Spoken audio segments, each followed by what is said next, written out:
They say cruelty leaves scars deeper than fire. But let me ask you something. If a poor maid, barefoot, belly swollen, skin darkened by endless scrubbing of floors, came to your kitchen door and begged for water, would you give it? Would you let her rest on your soft chairs? Would you let her touch your plates? No, most people wouldn't. They'd hiss at her. They'd whisper to their children, "Stay away from her filth." They'd push her out like she carried disease. But that day in Lagos, inside a mansion lined with marble tiles and chandeliers imported from Dubai, the woman who ruled the household lifted a pot of boiling water, and she poured it, not on the floor, on the girl. Her name was Halima, 17, a maid since she was 10, her mother dead, her father gone, her womb already carrying life. But no one knew, not even her mistress, and certainly not the man who had given her that pregnancy. The master of the house, a billionaire too busy flying private jets to notice the girl sweeping his halls. That morning, Halima had made a mistake. She had broken a plate, a single plate, white porcelain, imported from Italy, and for that, the mistress screamed, "You useless rat! You dirty thing! You think you belong in my kitchen?" Halima bowed low, apologized, hands trembling, but it wasn't enough. The pot was lifted, steam rose, and in one moment, fire met flesh.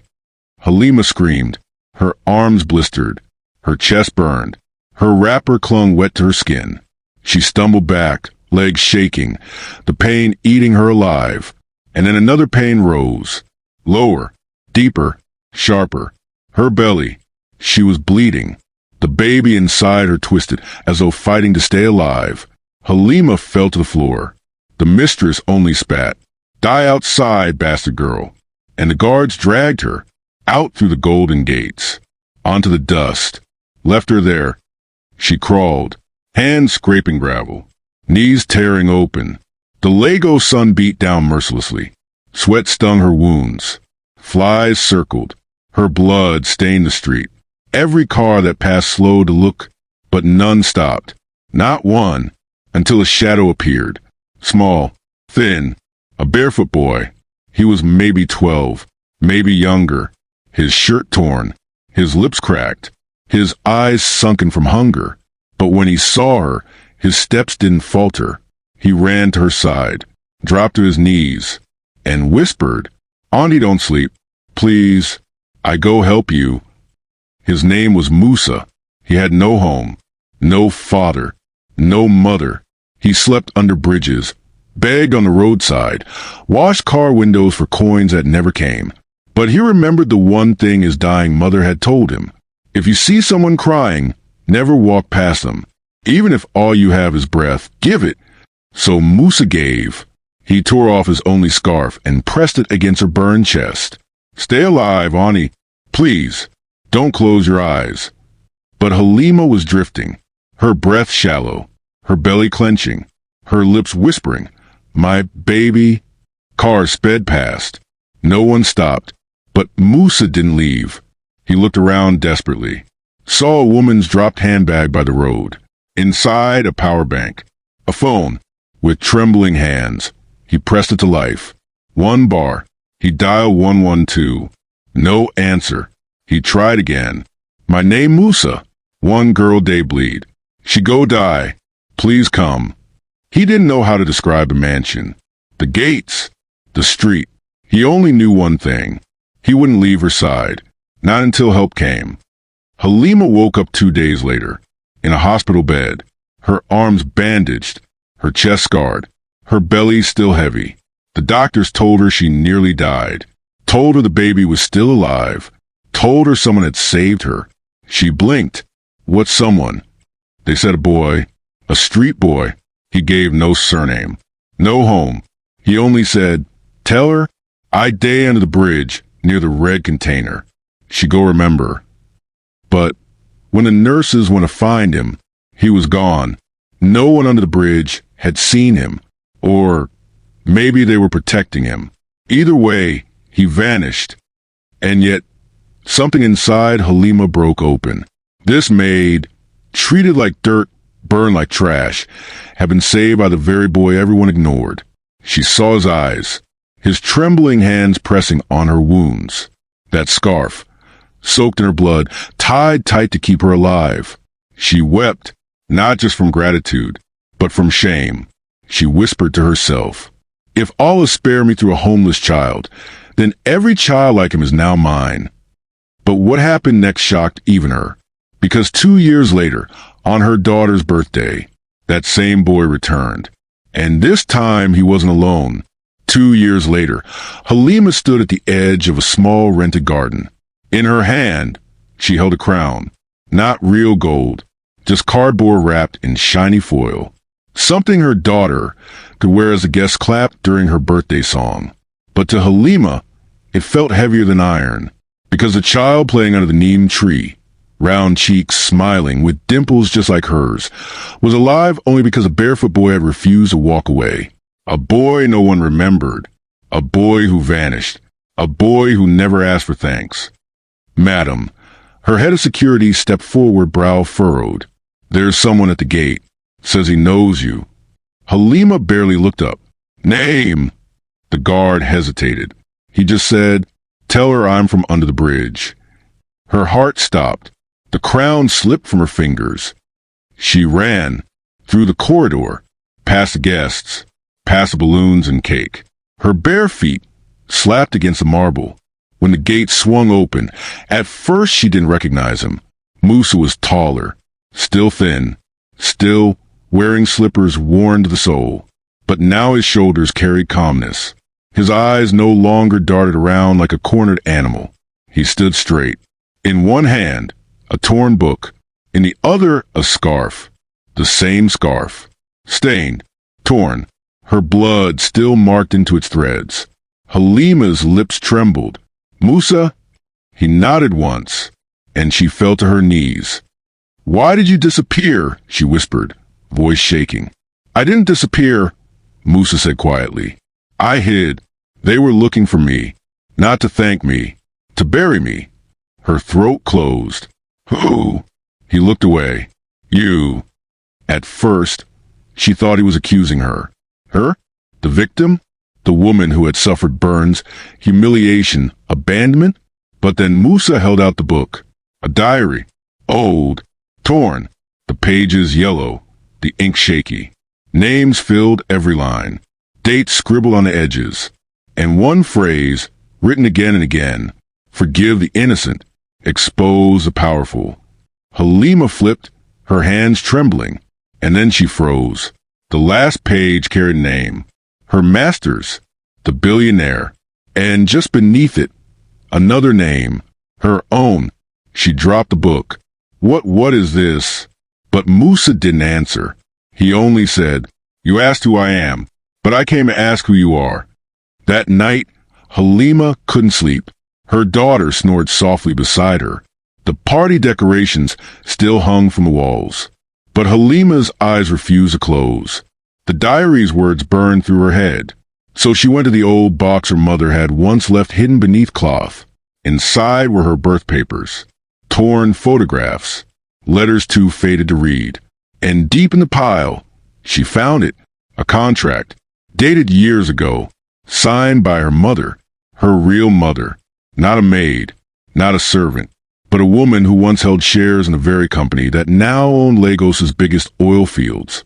A woman forced out, silenced, paid off in scraps while her child, Halima, was left to scrub floors in the same house that had stolen her bloodline.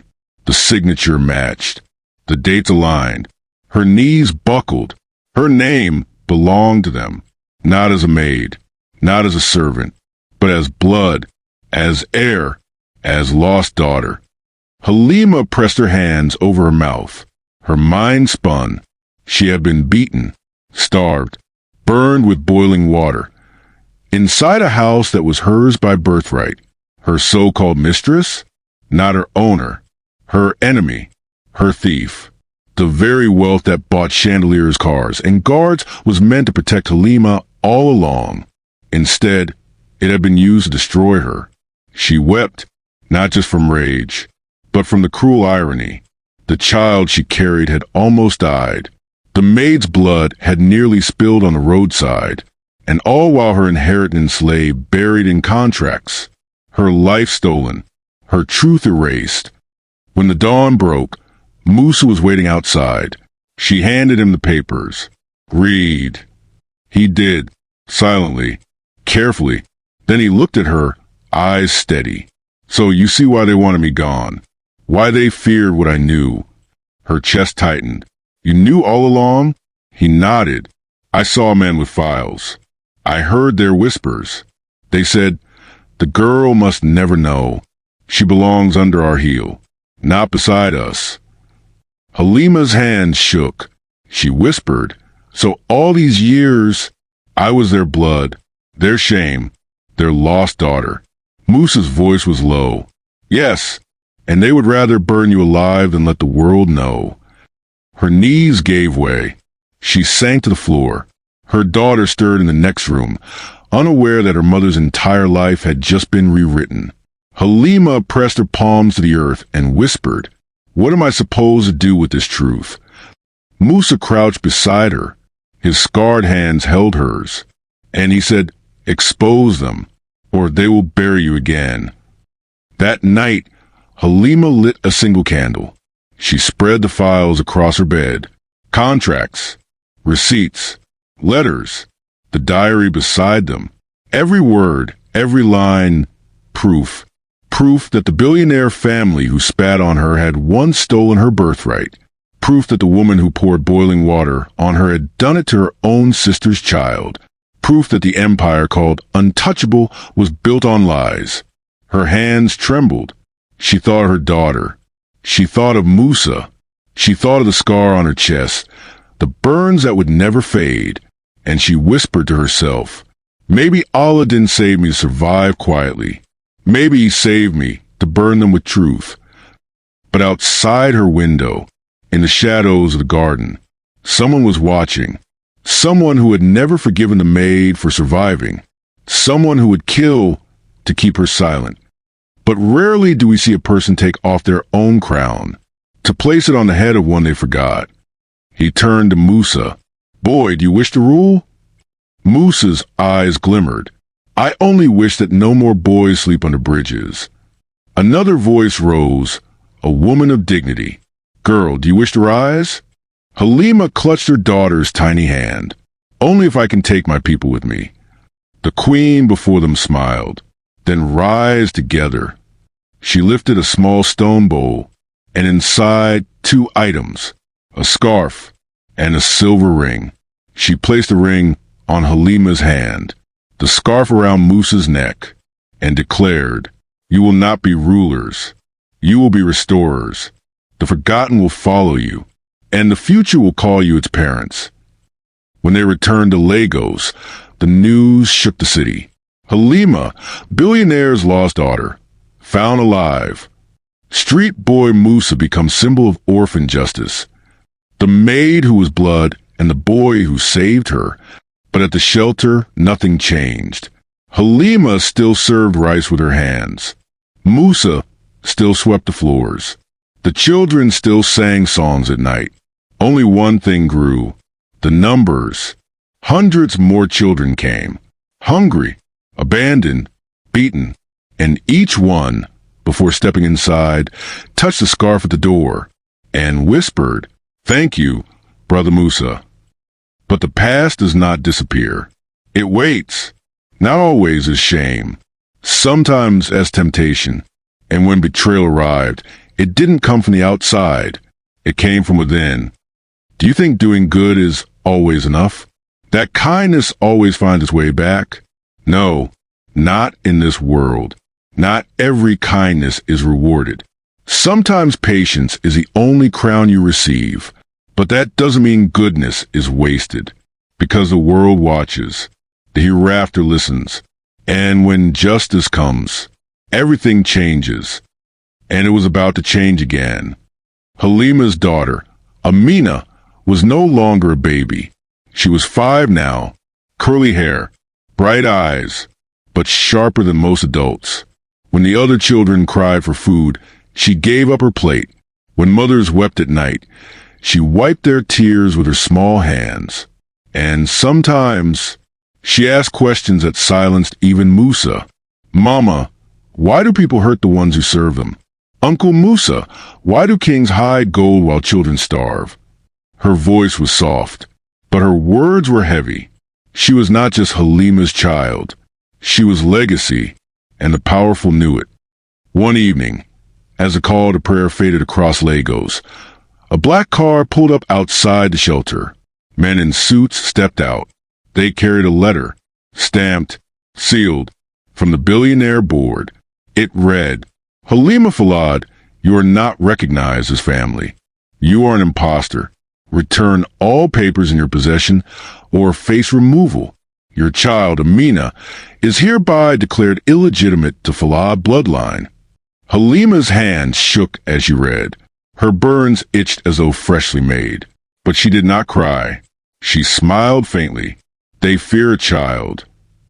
Musa tore the letter, but Halima stopped him. No, let them write. Let them threaten. Truth does not burn like paper. Truth waits. But that night, she couldn't sleep. She sat on the rooftop of the shelter, Amina asleep in her lap. She whispered into wind, Oh Allah, don't let me give birth to legacy. Let me give birth to change. Her tears dropped onto her daughter's curls. She looked up at the stars, and for the first time, she didn't see enemies. She saw responsibility. Downstairs, Musa sat alone with an old newspaper clipping. Homeless boy saves Maid from burning incident. He folded it carefully and placed it back in his pocket. Then he whispered, If they come for us again, they will not win. And come, they did. This time not with contracts, but with betrayal. The shelter's young manager, Idris, the one Halima had trained herself, the one Musa trusted like a brother, had stolen, not just money, but identity. He created a fake foundation, signed contracts in Halima's name, collected donations meant for orphans, and bought cars. When confronted, he didn't deny it. He smirked. You turned this place into a temple. I only collected the offerings. Halima's hands trembled. Her voice cracked. How dare you? But before she could strike him, Musa stepped in front of her. Let him go, Musa said. Halima's eyes blazed. He stole everything. But Musa looked at Amina, standing barefoot behind them, and whispered, Don't let her see wrath before she sees peace. Halima froze, and Idris walked away, laughing. But the damage spread faster than flames. Donors withdrew, supplies stopped arriving, and whispers filled social media. Maybe the shelter saints aren't so clean. Maybe the Maid was never real family. Maybe Musa is just another scam. The children felt it. The mothers panicked. The city turned its back. And that night, Halima collapsed. Her body bent under fever. Her voice rasped. But her daughter, little Amina, refused to sleep. She sat beside her mother, placing small palms on her face. Mama, don't be afraid. I will speak for you. Halima's tears spilled. Musa whispered, She's still a child. But Halima shook her head weakly. No, she is the fire they cannot extinguish. Days later, when the board tried to sue Halima publicly, claiming she forged her bloodline, something unexpected happened. It wasn't Musa who marched. It wasn't Halima who spoke. It was Amina. At 5 years old, she climbed onto a wooden stool outside courthouse. Her small voice rose. My mama was burned for being a maid, but she is a daughter. My uncle slept under bridges, but he is my father. And if you say we don't belong, then you don't belong to Allah's truth. The crowd gasped. Cameras flashed. Within hours, her words spread across Lagos. Hashtags erupted. Hashtag Amina speaks. Hashtag blood and mercy. Hashtag the lost daughter. Even international outlets carried the clip. 5-year-old exposes billionaire family. The lawsuit crumbled. The board fell silent. But Halima knew silence from snakes is never safety. It is waiting. One evening, She sat by the gate of the shelter, Amina curled in her arms. She whispered, "If they try again, we will not run. We will rise." Musa placed a scarf around her shoulders, then rise together. But in the shadows of the city, the enemy sharpened knives. Because the one thing the powerful fear most is not truth. It is truth spoken by a child. And they would come for her. They would come for Amina. And that's when the revenge would begin. Not by Halima alone, not by Musa alone, but by the child who carried both their scars in her small hands. The hall was silent, not the silence of peace. The silence of a storm just before it breaks. Reporters filled the room. Flashing cameras, whispering voices, screens broadcasting live across the nation. And at the center, the Falad board sat, smug and certain, ready to end Halima and erase every trace of her from history. But they hadn't counted on her daughter, Amina. She stepped forward. No makeup, no jewelry, no veil of luxury, just a plain white dress and in her hand, a torn scarf. The same scarf Musa once carried. The same scarf stained with her mother's blood. She didn't raise her voice. She didn't need to. "Do you know what power is?" she began. The board shifted uncomfortably. Power is not in contracts, not in titles, not in money. Power is in memory. And today, the forgotten remember. She opened a folder. Inside, the truth, leaked documents, secret recordings, photos of orphan land stolen, bribes exchanged, signatures forged, and worst of all, the medical reports. Her mother, Halima, once called the Maid, beaten, burned, betrayed while carrying a child, the child who now stood before them. Amina raised the papers. "This is my inheritance, not your wealth, not your empire. This truth, this pain, this blood." Gasps filled the hall. One of the board members banged the table. "Lies! Manufactured!" But Amina only smiled sadly. Then she pressed a button, and the room filled with sound. A recording. The voice of the late patriarch, her grandfather. "Silence the girl.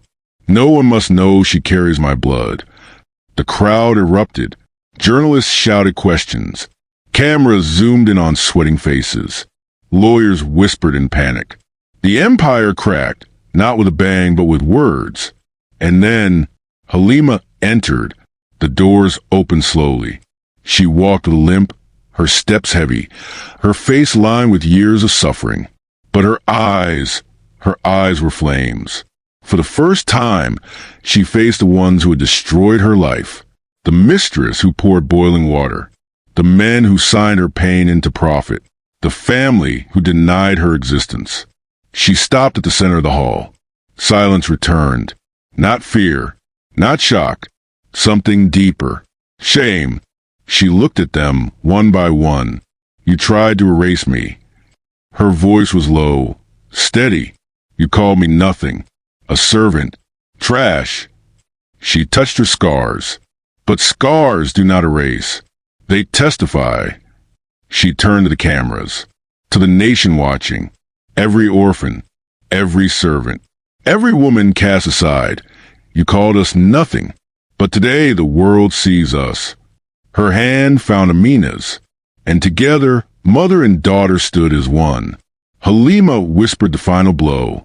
"You buried me alive, but Allah raised my daughter to dig out the truth, and now you will drown in it." The board erupted in chaos. Some tried to flee, others shouted for lawyers. A few collapsed in their chairs, defeated, but the people outside, the thousands who gathered, were already chanting, "Halima, Amina, Musa." The empire that once crushed them now trembled under their feet. And in that moment, Halima did not feel like a victim. She felt like justice. That day became history. The Falad Empire fell not by bullets, not by force, but by words, by truth, by the courage of those once forgotten. And as Halima left the hall, leaning on Amina's arm, she whispered, They thought revenge was fire. But mercy, my daughter, mercy is the sun. And today, we burn them all. So if you think the weak cannot rise, remember Halima. If you think silence will last forever, remember Mina. And if you think truth dies in darkness, remember this. It only takes one voice to collapse an empire built on lies. If this story moved you, comment Truth Win below. Share it with someone who needs courage. And tell us, do you believe forgiveness is stronger than revenge?